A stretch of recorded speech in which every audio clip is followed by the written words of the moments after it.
This is a great honor for me. I've been all over the country.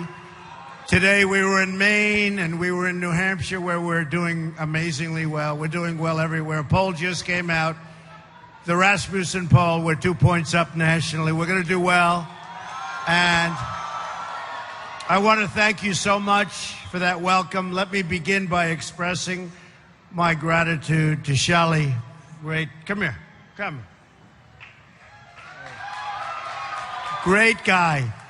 Great guy. He's a good friend and a great guy. Thank you very much. Thanks. And your family is amazing. Let me start by stating right up front that if I'm elected president, the Indian and Hindu community will have a true friend in the White House. That I can guarantee you, that I can tell you. I'm involved in two massive developments in India, you probably know. Very successful, wonderful, wonderful partners, very beautiful. And I must say, I became involved because I have great confidence, and I have great confidence in India. Incredible people and an incredible country. So thank you very much. I was there 19 months ago and look forward to going back many, many times. Generations of Indian and Hindu Americans have strengthened our country and strengthened it like few people could ever even believe. Your values of hard work, education, and enterprise have truly enriched our nation, and we will be celebrating a Trump administration together. That I can tell you. Indian Americans have the highest rate of entrepreneurship and college graduation in our country. A Trump administration, that's pretty impressive, by the way. You don't hear that often, I will tell you. A Trump administration will massively lower taxes for our small businesses, eliminating job-killing regulations, and we will repeal and replace job-killing Obamacare, which is a disaster. But as we all know, we can't have prosperity without security. And that is why we appreciate the great friend India has been to the United States in the fight against radical Islamic terrorism, a word that our president doesn't even use. It's a word our president refuses to use. Hillary Clinton, as I call her, Crooked Hillary, does not use that term. India has seen firsthand the brutality of terrorism and cross-border violence, including the attacks in Mumbai. And I mean, look, Mumbai is a place that I love.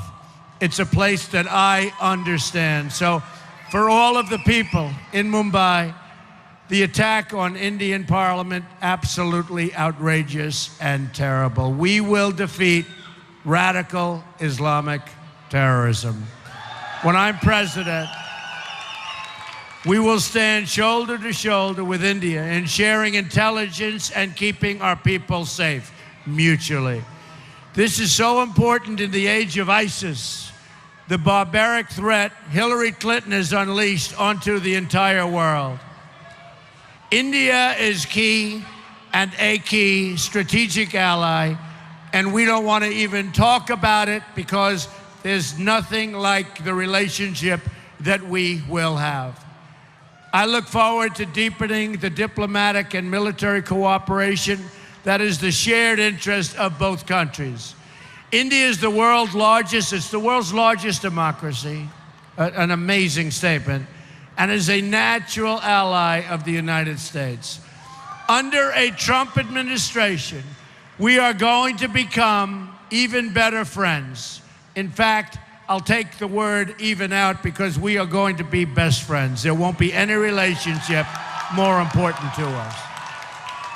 And I love when I see this over here because they're busting through the gates. They love us. We love you. There's a lot of love in this room. There's a lot of love. I look forward to working with Prime Minister Modi, who has been very energetic in reforming India's bureaucracy. Great man. I applaud him for doing so, and I look forward to doing some serious bureaucratic trimming right here in the United States. Believe me, we need it also. Americans have been asking for years, for decades, to trim the waste in government The politicians can't do it, but I promise you this, I will do it.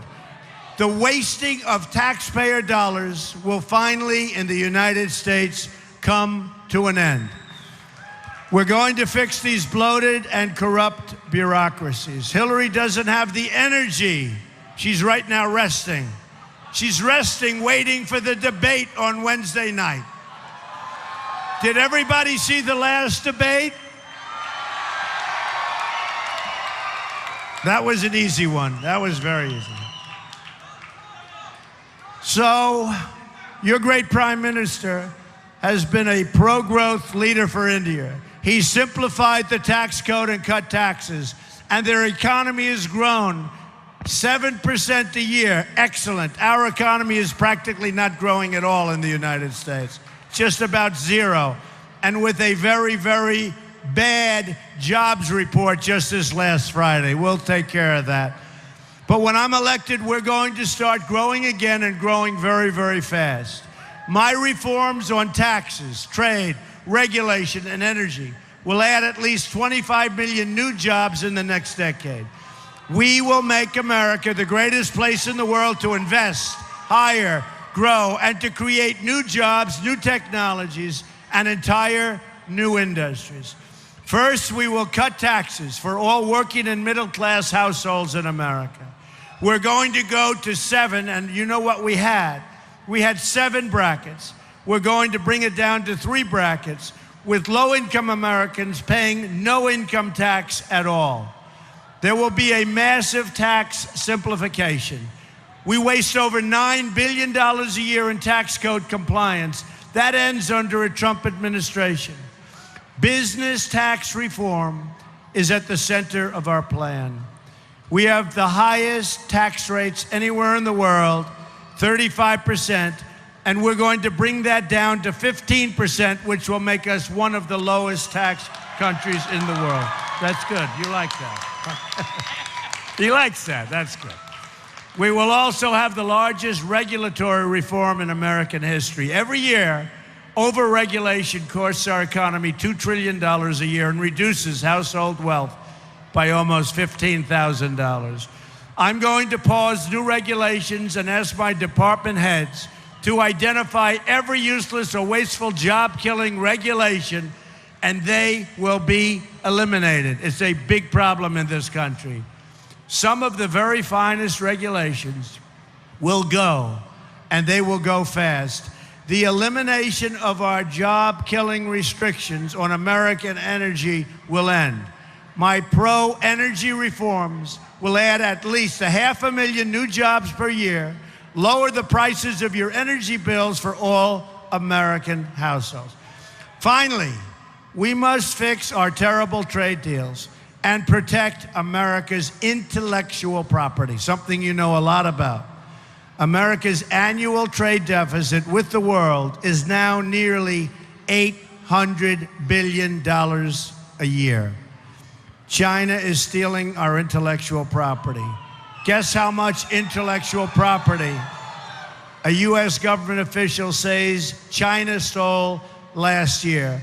The number is approximately $360 billion. In any event, we are going to have strong borders. We are going to have strong walls. We're going to have a wall. We're going to stop drugs from pouring into our country. The wall will be built. Mexico will pay for the wall. We haven't quite explained it to them yet. They don't quite know it yet. We're going to end up having great relationships with China and Mexico, but we are going to have a great relationship with India. Our leaders do nothing about all of the problems caused and all of the crime. They don't do anything about it. We are going to have a great society again. We're going to have honesty in government. We are going to save our Second Amendment.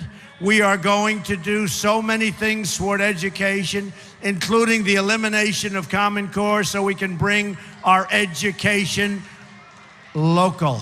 We have to do it local. When it comes to trade, we're going to negotiate and renegotiate trade deals. We're going to have new trade deals. We believe in free trade, we believe. But our trade deals for our country are not good, they're not fair, they're not appropriate. We're going to change that. So we're going to have great trade deals, but we will be able to trade and do tremendous business, I can tell you, with India. So just in summing up, we are going to have a phenomenal future together. America is going to be a country that people will once again respect.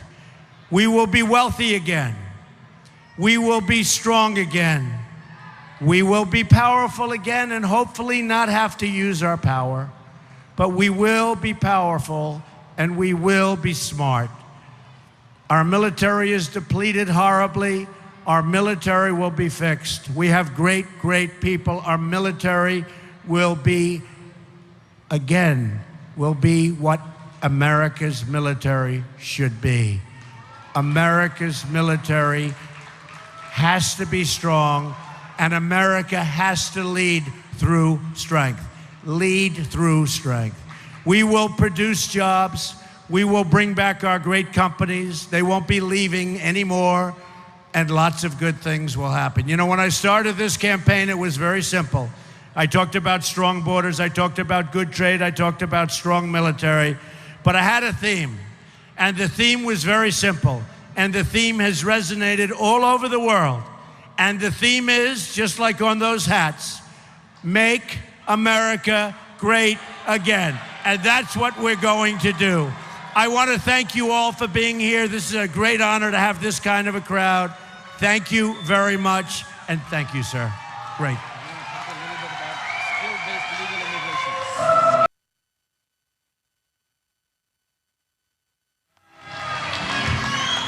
We love the Hindus.